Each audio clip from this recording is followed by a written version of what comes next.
गायकवाडच्या धरणावर असला पोवाडा आपल्या पुढे सादर ते घटकापर्यंत पोहोचवणारी होती। या ठिकाणी सर्व जे मान्यवर या ठिकाणी उपस्थित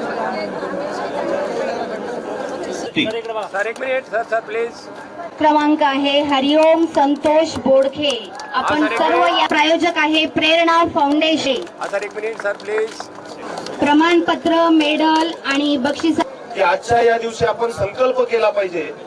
आपण संकल्प असा केला पाहिजे, पडणारा पाऊस हा वाहून जातो, तो वाहणारं पाणी आपण थांबवलं पाहिजे, थांबलेलं पाणी आपण जिरवलं पाहिजे। ते जमिनीच्या पोटात जर गेलं तर ते भविष्यामध्ये आपल्याला त्या ठिकाणी निश्चितपणे कामाला येईल।